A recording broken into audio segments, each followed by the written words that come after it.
Hey, what is up, everyone? I'm Nate with Back from the Vault.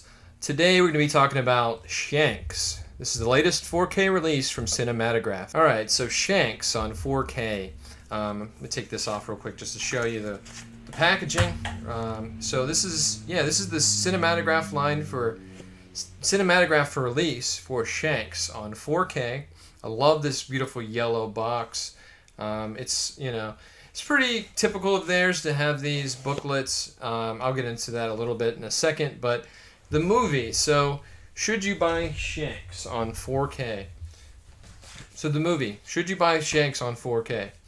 I don't recommend it entirely. I hate to sit here and shit on a release. I didn't really enjoy this movie a whole lot. I thought it was fun. It's a good 3.5 stars for me.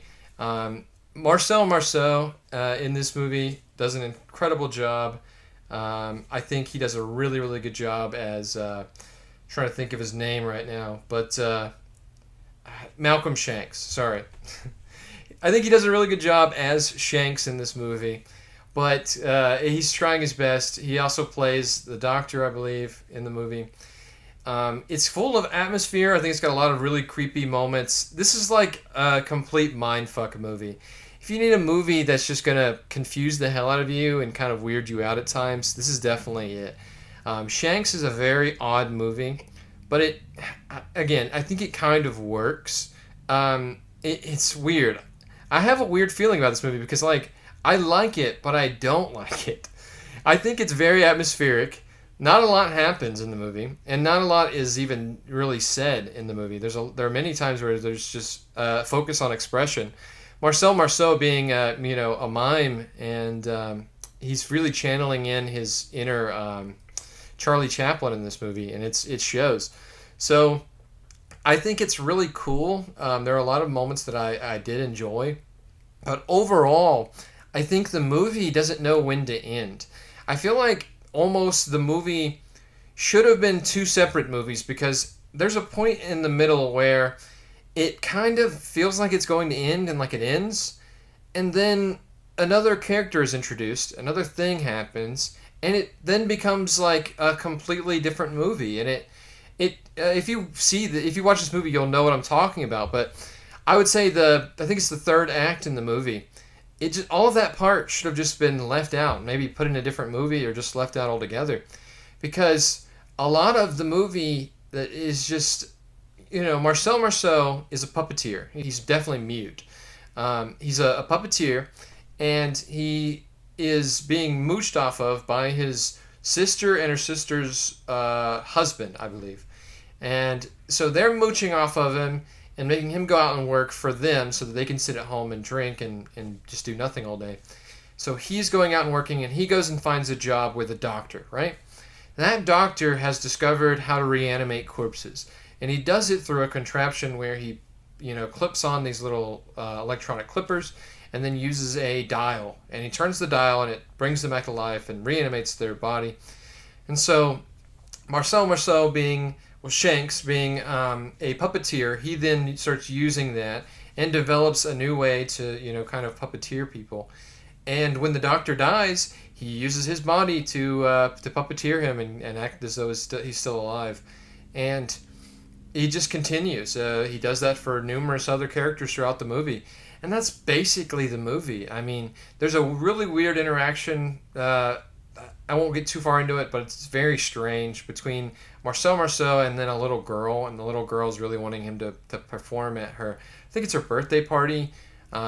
She wants him to show her his puppets at a party of hers. There's a very off-putting scene at one point where the TV gets turned on, and there's like a really disgusting, creepy-looking puppet dancing on the screen, and it's like I feel like they were screaming in the background as it zooms in on his face. Very just disturbing and weird imagery, but it felt out of place.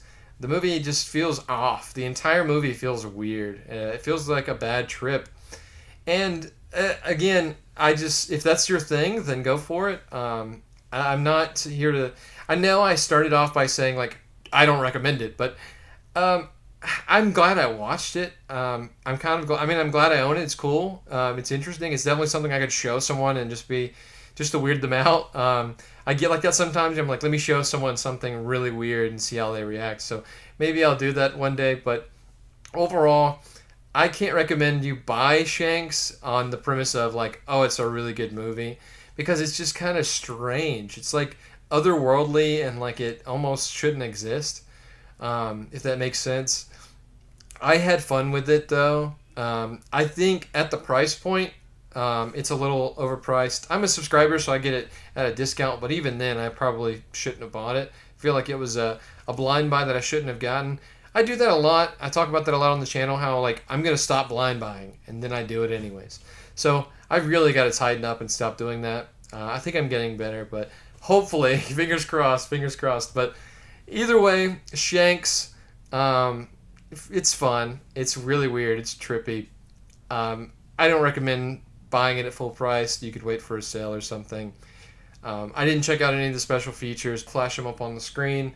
There's plenty of stuff on here. Things talking about Marcel, visual essays, things like that. But yeah, again, it was fun. It's trippy. Maybe you could find it on YouTube or something, and TBYB, try before you buy. Watch it before you buy it. But yeah, I mean, that's my review of the Cinématographe title number 10, Shanks on 4K.